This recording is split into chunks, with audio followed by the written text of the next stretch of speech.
ኮሎኔል አበራ የተባለ አዛዥ ጨምሮ በርካታ የመንግስት ከፍተኛ አዛዦች በፋኖ ኃይሎች መገደላቸው ታወቀ። 423 የመንግስት ሰራዊቱን ከድተው ወደ ፋኖ የምኒልክ እዝ መቀላቀላቸውንም ታውቋል። በዝርዝር እንመለስበታለን። ህወሓት በአበዓላ አካባቢ በፈጸመው ከባድ ጥቃት ከፍተኛ ጉዳት መድረሱ ታወቀ። እንዲሁም በራያ ቆቦ ልዩ ስሙ ድንጋይ ቀበሌ አካባቢ በፋኖና በመከላከያ ባመሸው ውጊያ ከባድ ኪሳራ መድረሱ ተነግሯል። የአሜሪካ ኤምባሲም ለህወሓት እርምጃ እንደሚወስድ ማስጠንቀቂያ ሰጥቷል። በሌላ በኩል ደግሞ ቲዲኤፍ የሚባለው ጦር እየሸሸ ቤቱ ተቀምጧል፣ አልዋጋም ብለዋል። ትግራይ ያሉ መሪዎች ከሻዕቢያ የሚሰጣቸው ተልዕኮ ተቀብለው የጦርነት ፍላጎታቸውን አልተውም፣ ነገር ግን አቅማቸው ስለተመናመነ እያወላወሉ ነው ሲሉ ጀነራሉ ተናግረዋል።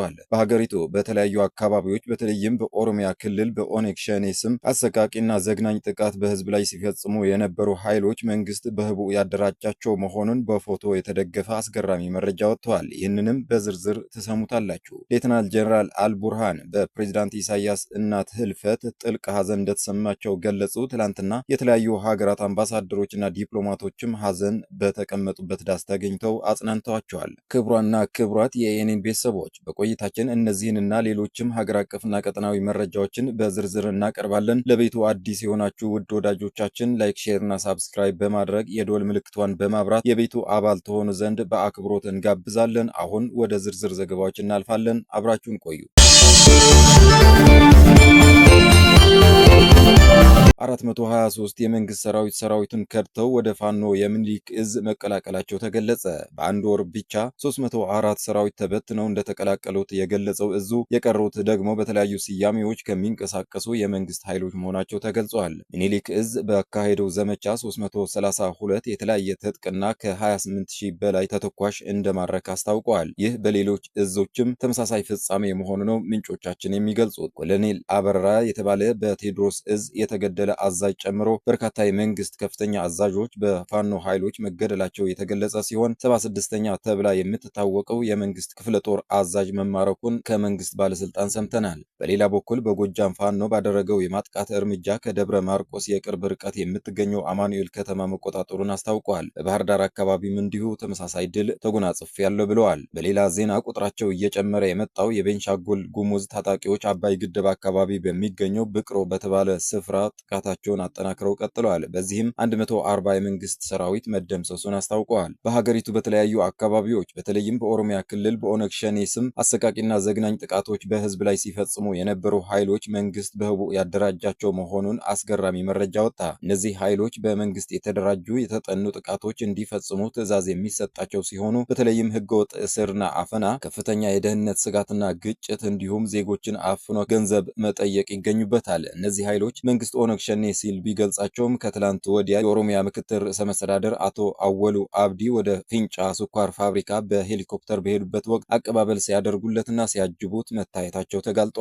ህወሓት በአበዓላ አካባቢ በፈጸመው የከባድ መሳሪያ ጥቃት 16 ግመሎች ተገደሉ። በአፋር ክልል አበዓላ ከተማ አስተዳደር ሙርጋ ቀበሌ በአሳልጌ በተባለ አካባቢ ላይ ህወሓት ለ3 ቀናት የተከታታይ የከባድ መሳሪያ ተኩስ መፈጸሙ ተነግረዋል። እንደ አካባቢው ነዋሪዎች መረጃ ጥቃቱ በምሽት 11 ሰዓት አካባቢ የተፈጸመ ሲሆን በዚህም 16 ግመሎች መገደላቸውንና 4 ግመሎች እስካሁን ድረስ አለመገኘታቸውን ገልጸዋል። ነዋሪዎቹ እንደሚገልጹት ጥቃቱ ሰዎችና እንስሳት በሚኖሩበት አካባቢ ላይ የተሰነዘረ ሲሆን በአካባቢው ስጋትና ውጥረት ፈጥሯል። እንዲሁም በራያ ቆቦ ግንባር ልዩ ስሙ ድንጋይ ቀበሌ አካባቢ በፋኖና በመከላከያ ባመሸው ውጊያ በከባድ መሳሪያው ሰበብ ባልና ሚስት የሚገኙበት የብዙ ንጹሐን ህይወት እንደቀጠፈ ከአካባቢው ነዋሪ ለማወቅ ተችሏል።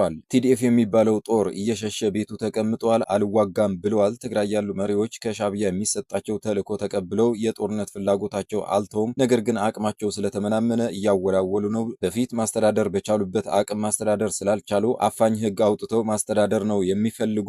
ቀደም ሲል የሰሩት ወንጀል ለመሸፈን ሌላ ወንጀል እየሰሩ እንዳለ ይሰማኛል ሲሉ ጀነራል ጻድቃን ገብረትንሳኤ በትላንትናው ዕለት ተናገሩ። በሌላ በኩል ህወሓቶች ቲዲኤፍ ላይ ከባድ ድንገተኛ ፍተሻ እንደሚያደርጉና ይህ በአርሚ 17 እንደተጀመረ ታውቋል። ይህ ፍተሻ ፍተሻ በዋናነት ሞባይል ስልክ ላይ ያተኮረ ሲሆን ከሰራዊቱ የሚወጡ ሚስጥራዊ መረጃዎች ለመከላከል ነው ተብለዋል። ሜንጆሪኖ የወረዳና የዞን አስተዳዳሪዎችን በመጥራት እናንተ በፈለግነው መጠን ወጣት ባለማፈሳችሁና ባለማዝመታችሁ እየጠፋን ነው ሲሉም ተደምጧል። ሌትናንት ጀነራል አልቡርሃን በፕሬዝዳንት ኢሳያስ እናት ህልፈት ጥልቅ ሐዘን እንደተሰማቸው ገለጹ። የሱዳን ሉዓላዊ የሽግግር ምክር ቤት ሊቀመንበር የሆኑት ሌትናንት ጀነራል አብዱል ፈታህ አልቡርሃን ትላንት በይፋዊ የኤክስ ገጻቸው ላይ የሐዘን መግለጫ አስፍረዋል። በመግለጫቸውም የኤርትራው ፕሬዝዳንት ኢሳያስ አፈወርቂ እናት ከዚህ ዓለም በሞት በመለያታቸው የተሰማቸውን ጥልቅ ሐዘን ገልጸዋል። ይህ በእንዲህ እንዳለ ትላንትና ተቀማጭነታቸው በኤርትራ ያደረገው የተለያዩ ሀገራት አምባሳደሮችና ዲፕሎማቶች በወይዘሮ አዳነች በርሀ የፕሬዝዳንት ኢሳያስ አፈወርቂ እናት ሞት በቦታው በመገኘት ሐዘናቸውን ገልጸውላቸዋል። እነዚህ ዲፕሎማቶች የተለያዩ ሀገራት ዲፕሎማቶች ሲሆኑ በፕሬዝዳንት ኢሳያስ አፈወርቂ ሐዘን በተቀመጡበት ዳስ ተገኝተው ሲያጽናኑ ታይተዋል። የአሜሪካ ኤምባሲ በትግራይ ክልል ያለውን ችግር ለመፍታት እየተካሄዱ ያሉ የሰላም ሂደቶችን የሚያደናቅፉ አካላት በአፍሪካ ህብረት ለሚመራው የውይይት ጥረት በአስቸኳይ ትብብር እንዲያደርጉ አሳስበዋል። የፖለቲካ መሪዎች የፕሪቶሪያ የግጭት ማቆም ስምምነትን ሙሉ ለሙሉ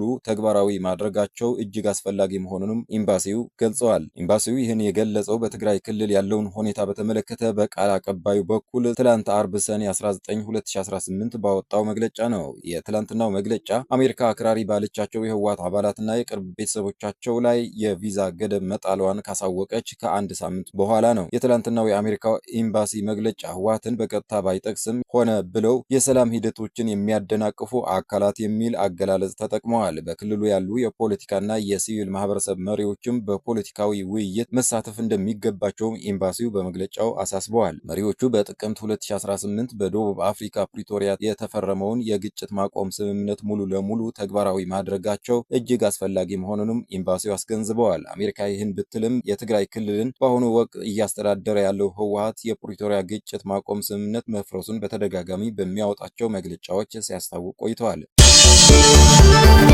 የተከበራችሁ የኤኤንኤን ቤተሰቦች ዜናዎቻችን እነዚህ ይመስሉ ነበር። ሌሎች ትኩስና ወቅታዊ ዝርዝር የትንታኔ ዜናዎች ቶሎ እንዲደርሷችሁ ቻናላችንን ላይክ፣ ሼር እና ሳብስክራይብ በማድረግ እንዲሁም የደወል ምልክቷን በማብራት አብራችሁን ሁኑ። መልካም ጊዜ